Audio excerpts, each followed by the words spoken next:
پچھلے جمعے میں ہم نے بات بتائی تھی کہ آپ کی پیدائش کے بعد ہمارے نبی کو دائی حلیمہ پرورش کے لیے اپنے گھر لے گئی، اپنے گاؤں لے گئی، اور ہمارے نبی وہاں پرورش پاتے رہے۔ بھائی حلیمہ بیان کرتی ہیں کہ میرے گھر میں ایسی رونق آئی، ایسی برکت آئی کہ میری بکری جن کے دودھ نہیں تھا وہ سب تمام بکریاں دودھ سے لبریز ہو گئیں، سب سے زیادہ موٹی تازی ہو گئیں، اور ایک روایت کے مطابق گاؤں کی، پڑوس کی، محلے کی عورتیں مائی حلیمہ کو کہتی تھیں کہ مائی تیرے گھر میں رات کو روشنی بہت زیادہ رہتی ہے، اجالا بہت زیادہ رہتا ہے، کس چیز کا چراغ بلاتی ہو تم، کس چیز کی روشنی کرتی ہو؟ تو مائی حلیمہ کہتی تھی کہ ہم کچھ نہیں جلاتے، نہ کچھ نہیں بلاتے، یہ تو آمنہ کے لال کا اجالا ہے، اس معصوم بچے کا اجالا ہے جس کو ہم یہاں لے کر آئے ہیں۔ دائی حلیمہ ہمارے نبی کو پالتی رہی، 2 سال کا معاہدہ ہوتا تھا اکثر، جو دائیاں لے کے جاتی تھیں وہ 2 سال کے لیے دودھ پلانے کے لیے بچوں کو لے کے جاتی تھیں۔ 2 سال پورے ہو گئے، دائی حلیمہ محمد صلی اللہ علیہ وسلم کو مکہ لے کر آئی، آمنہ کے سپرد کر دیا۔ جب اس کی گود میں پہنچا دیا تو کہنے لگی کہ میں 2 سال پورا کر کے آپ کے بیٹے کو لے تو آئی ہوں، لیکن میرا من نہیں بھرا ہے، اگر مجھے کچھ دن کے لیے اور یہ بچہ مل جائے تو آپ کی بڑی مہربانی ہوگی۔ مائی آمنہ بھی کچھ آنا کانی کرنے لگی، کیونکہ اپنے بیٹے کو 2 سال تک انہوں نے اپنی گود سے الگ رکھا، وہ بھی چاہتی تھی کہ میں اپنے بیٹے کو اپنے پاس رکھوں، لیکن دائی حلیمہ کی اس ضد پر کہ مجھے کچھ مت دینا، کوئی اجرت مت دینا، کوئی محنتانہ مت دینا، میں کچھ دن اور رکھنا چاہتی ہوں، تو مائی آمنہ نے ہمارے نبی کو واپس حلیمہ کی گود میں دے دیا اور اس کو واپس لے گئی۔ اب وہاں ہمارے نبی بڑھتے رہے، پلتے رہے، بچوں میں کھیلتے کودتے رہے، اسی سلسلے کو چلتے 2 سال اور ہو گئے۔ بیچ میں کبھی کبھار مائی آمنہ سے ملانے کے لیے لے آتی تھی اور واپس لے جاتی تھی۔ جب ہمارے نبی صلی اللہ علیہ وسلم 4 سال کے ہو گئے تو ایک دن ایک عجیب واقعہ، ایک عجیب معاملہ پیش آیا۔ بچوں کے ساتھ کھیلتے تھے، گھروں کے باہر کھیلتے تھے، گھروں کے ساتھ میں ہی کھیت کیار تھے، وہاں کیا ہوا کہ 2 شخص آئے اور انہوں نے ہمارے نبی محمد صلی اللہ علیہ وسلم کو پکڑا اور پکڑ کر لٹایا اور لٹا کر کے پیٹ چیر دیا۔ اب وہ بچے سارے کے سارے گھبرا کر کے، ڈر کر کے بھاگے، گھر سے کافی دور تھے۔ اس بیچ میں روایت آتی ہے کہ وہ اللہ کے بھیجے ہوئے فرشتے تھے اور انہوں نے آپ کے سینے کو چاک کیا، آپ کے دل کو نکالا اور آپ کے دل میں سے کوئی معمولی کوئی لوتھڑا ذرا سا نکال کے پھینکا، اور پھر سونے کے طشت میں آب زمزم سے آپ کے دل کو دھویا، اور دھونے کے بعد واپس اسی جگہ جمایا اور پھر سینے کو واپس ملا دیا اور آپ کو چھوڑ دیا۔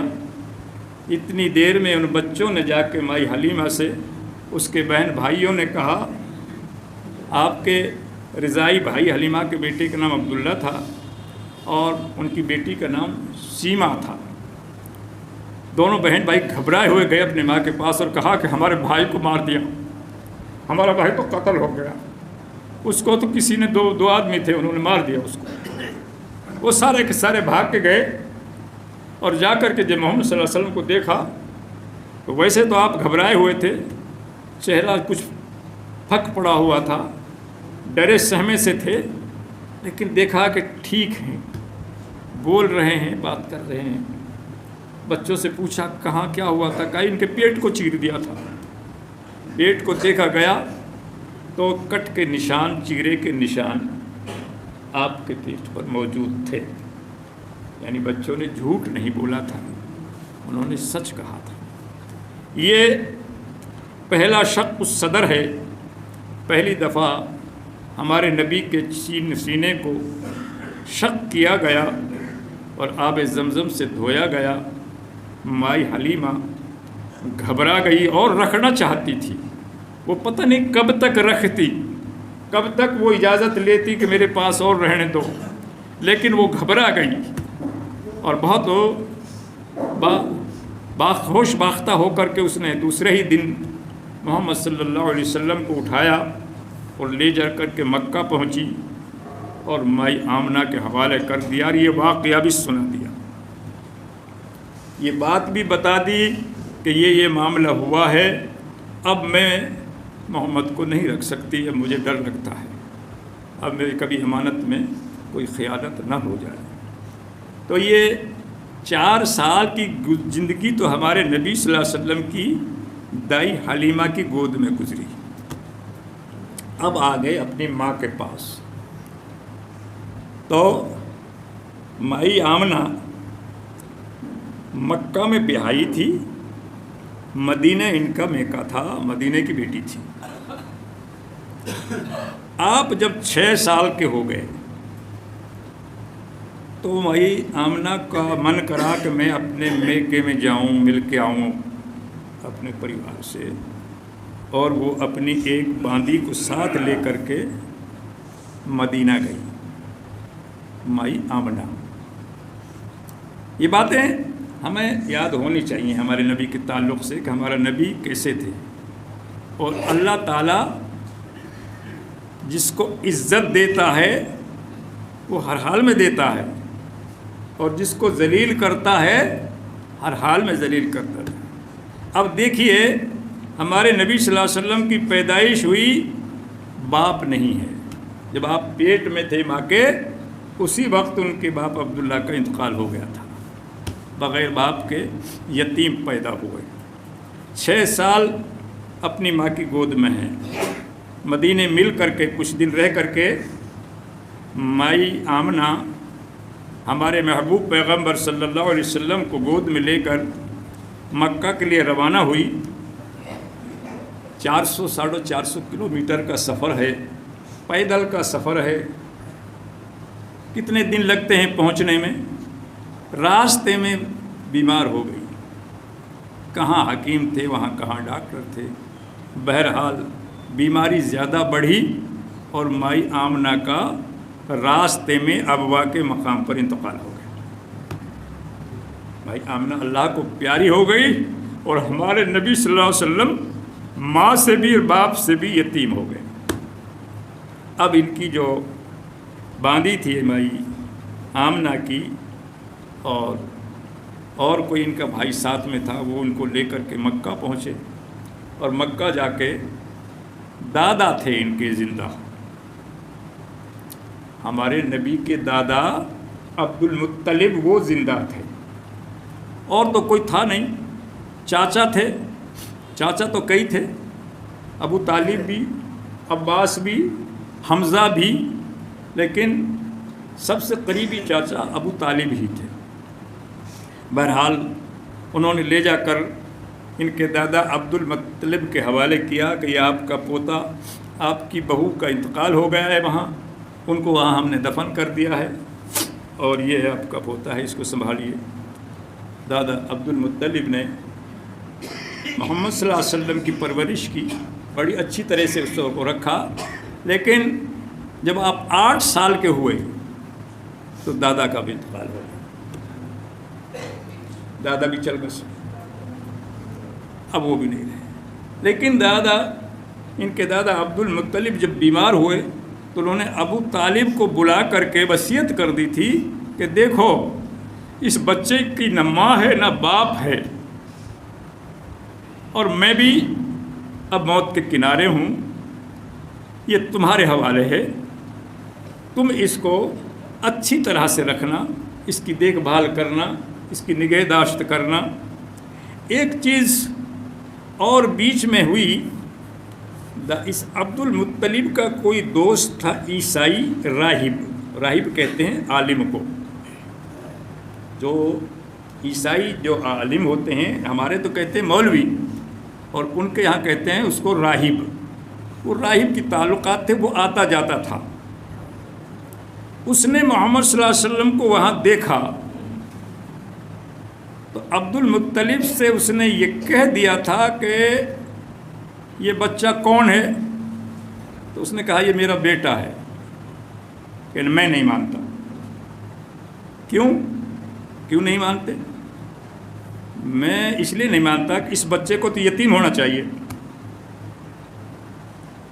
کہ ہاں یتیم ہی ہے، آپ تو کہہ رہے ہو میرا بیٹا ہے، کہ میں اس کا دادا ہوں، باپ کا اس کا انتقال ہو گیا، پھر صحیح ہے۔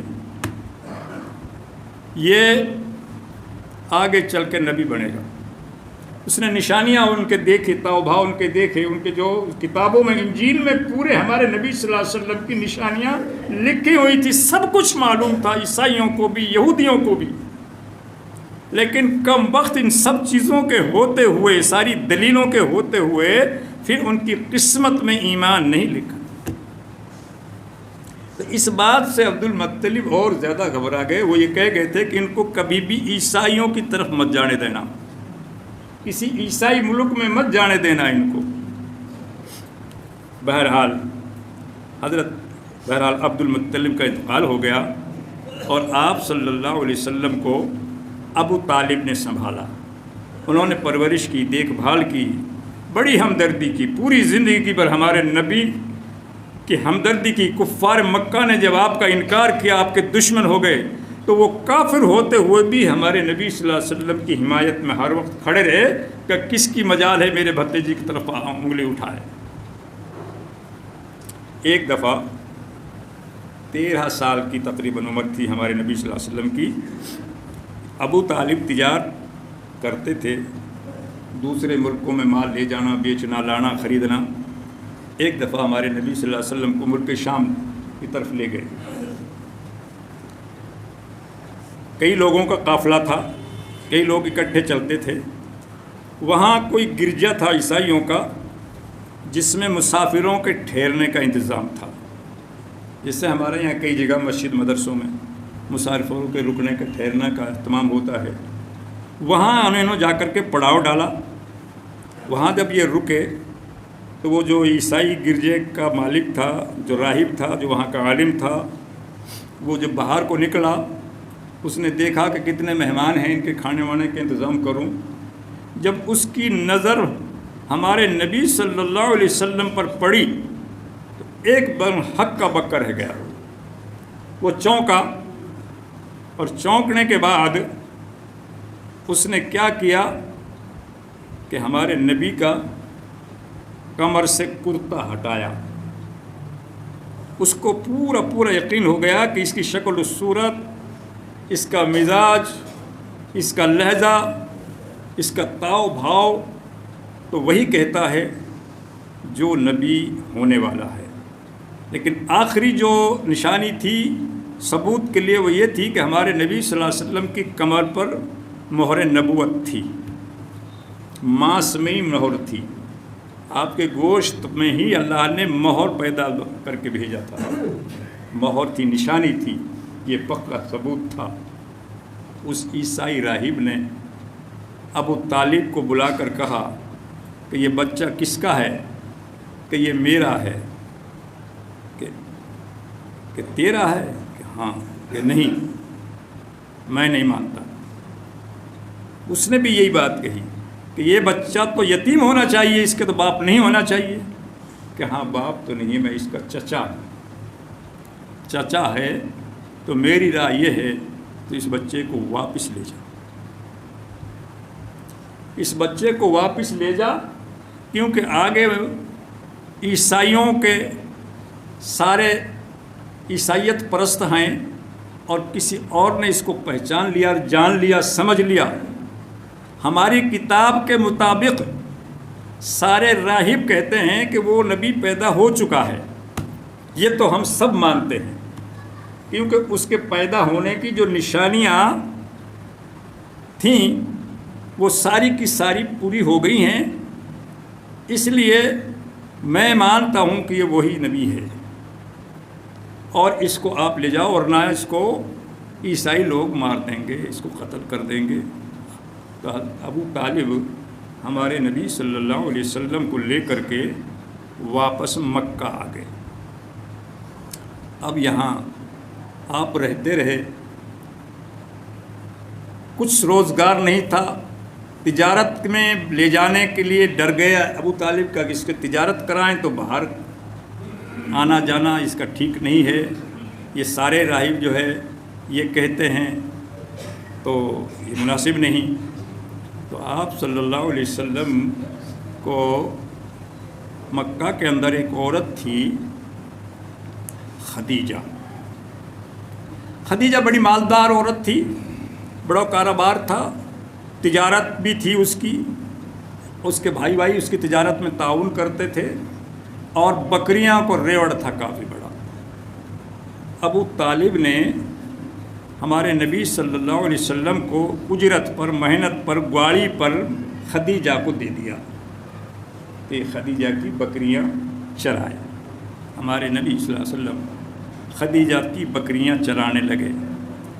جب آپ نے گواڑی پکڑی، جب بکریوں کو چرانے لگے تو بکریوں میں اتنی برکت ہوئی اور اللہ کی ایسی رحمت ہوئی کہ بس خدیجہ مالا مال ہوتی چلی گئی، اور پھر آپ کو تجارت میں بھی شامل کر لیا گیا۔ جو وہ تجارت جو کاروبار کرتی تھی مائی خدیجہ، اس میں بھی آپ کو حصے پر شریک کر لیا گیا، اور آپ جو مال لاتے یا جو بیچتے، جو خریدتے، اس میں اللہ تعالیٰ دگنی چوگنی برکتیں کرتا۔ اس طرح یہ معاملہ چلتا رہا، اور مائی خدیجہ نے یہ محسوس کیا، یہ جانا سمجھا کہ آپ نہایت امانت دار آدمی ہیں، کاروبار میں ایک نئے پیسے کا کہیں ہیر پھیر مجھے آج تک نہیں ملا، امانت داری کے ساتھ میرا کاروبار سنبھال رہے ہیں، کاروبار ساری تجارت میری جو ہے دیانت داری سے کر رہے ہیں۔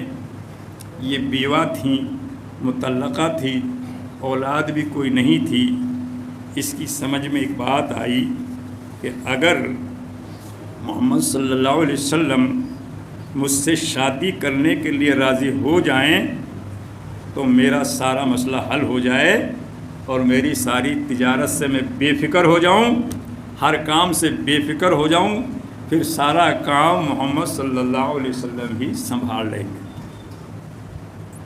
مائی خدیجہ نے یہ پرپوزل اپنی لونڈی کے ذریعے، اپنی باندی کے ذریعے محمد صلی اللہ علیہ وسلم کے چچا ابو طالب تک پہنچا دیا۔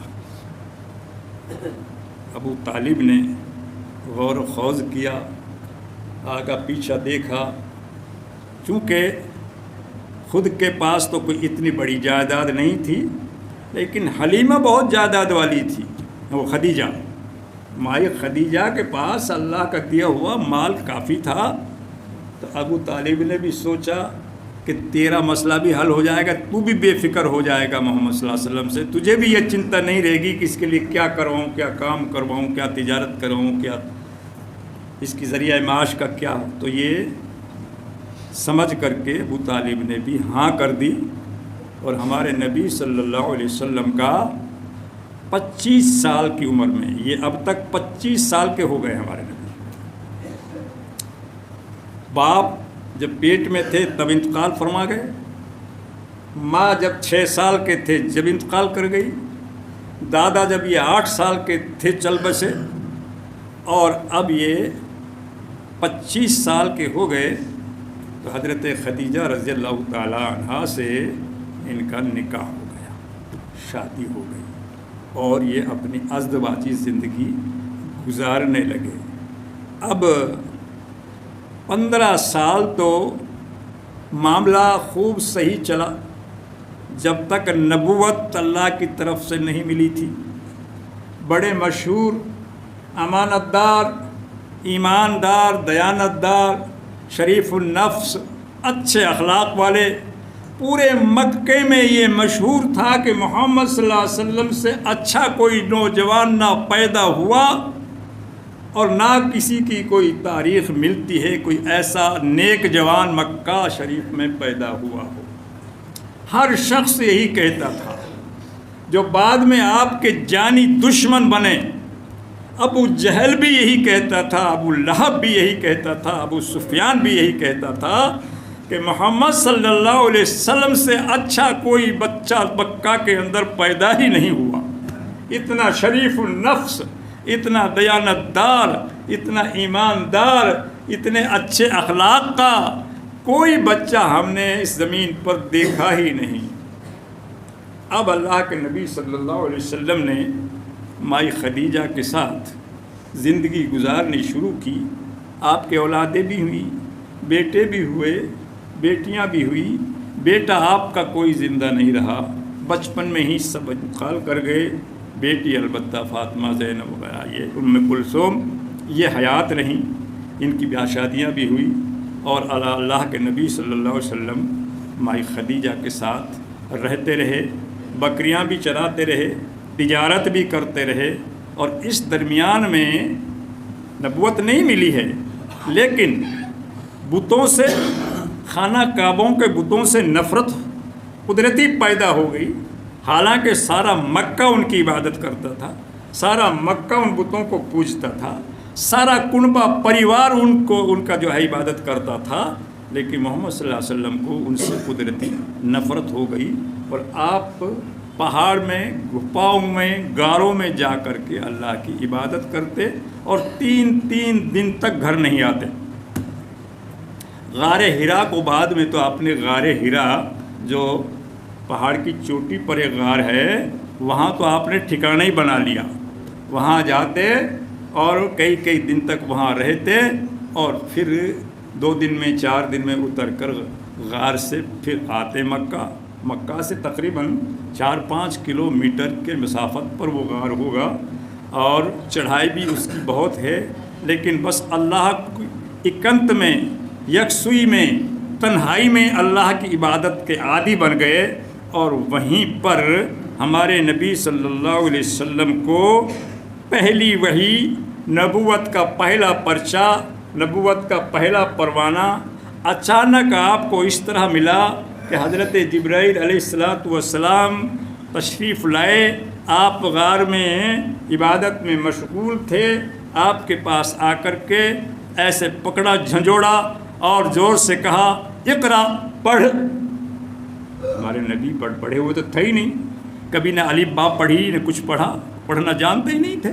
ما انا بقارئ، بھائی میں تو پڑھا نہیں ہوں۔ پھر زور سے جھنجھوڑا اور کہا، اقرا، پڑھ۔ ما انا بقارئ، آپ گھبرا بھی گئے اور انکار بھی کر رہے، میں پڑھا ہوا ہوں ہی نہیں۔ پھر جبرائیل نے آپ کو کہا کہ پڑھ، اقرا باسم ربک الذی خلق۔ پہلی قرآن کی آیت، پہلا وحی کا لفظ، پہلا قرآن کے الفاظ جو دنیا میں نازل ہوئے جبرائیل علیہ السلام کے ذریعے، وہ یہ الفاظ تھے کہ اقرأ باسم ربک الذی خلق، پڑھ اس کے نام سے جس نے پیدا کیا۔ بڑی صورت ہے، لیکن شروع کے الفاظ یہ ہیں، اقرأ باسم ربک الذی خلق۔ تو ہم اس نبی کے امتی ہیں، اس نبی کے پیروکار ہیں، اس نبی کے ماننے والے ہیں کہ جس نبی نے یتیمی کی حالت میں زندگی گزاری، غریبی کی حالت میں زندگی گزاری، کبھی مال دولت کی طرف جو ہے توجہ ہی نہیں کی، اور پھر اللہ کی عبادت، بندگی اور دیانت، امانت، ایمانداری، اس میں آپ پورے عرب کے اندر مشہور ہوئے۔ اس نبی کو ہم مانتے ہیں، اس نبی کا ہم کلمہ پڑھتے ہیں۔ ہمیں اپنی زندگیوں کو اس نبی کی زندگی سے ملان کر کے دیکھنا چاہیے۔ اس نبی کی زندگی سے ملا کے دیکھیں ہم اپنی زندگی کو، ہمارے نبی کی زندگی کیسی گزری تھی۔ ہمارے نبی نے کبھی حرام کا لقمہ نہیں کھایا، ہمارے نبی نے کسی کا حق نہیں مارا، ہمارے نبی نے کسی کا ایک پیسہ نہیں جو ہے مارا اور ہضم کیا۔ ہمارے نبی صلی اللہ علیہ وسلم نے اپنی زندگی میں کسی کو گالی نہیں دی، ہمارے نبی صلی اللہ علیہ وسلم نے کسی کو تھپڑ نہیں مارا، خود تو پٹے، خود ظلم سہے، خود پریشانیاں برداشت کیں، لیکن کسی کو ستایا نہیں، کسی کو پریشان نہیں کیا۔ آج ہم نہ اپنی روزی کا احتیاط کرتے ہیں کہ ہماری روزی کیسی ہے، نہ ہم اپنے کاروبار میں کوئی احتیاط کرتے ہیں کہ کاروبار کیسا ہے، نہ ہم اپنے جو ہے کھیتی باڑی میں یہ احتیاط کرتے ہیں کہ اس کھیتی باڑی حلال کمائی کو، محنت کمائی کو ہم اتنی اچھی کمائی کو ہم اچھی رہنے دیں، لیکن اس کو بھی کسی نہ کسی طریقے سے خلط ملط کر دیتے ہیں۔ اور نہ ہمیں اللہ کی دی ہوئی نعمت میں جو اللہ کا حق ہے، جو غریبوں کا حق ہے، اس کو ادا کرنے کی جو توفیق ہوتی ہے۔ دیکھیے، میں ہمیشہ یہ کہتا ہوں،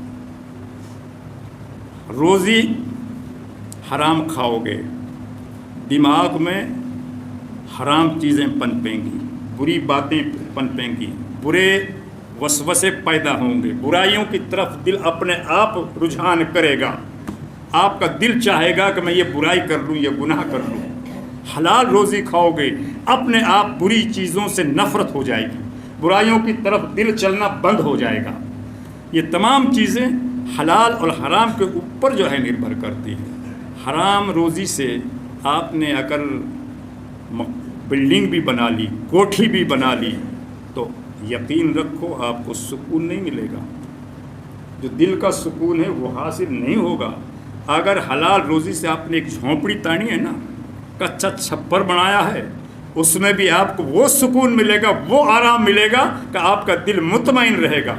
اور حرام پیسے سے کوٹھی میں آپ کا دل مطمئن رہے گا، کوئی نہ کوئی بیماری پریشانی آپ کو لاحق ہو جائے گی۔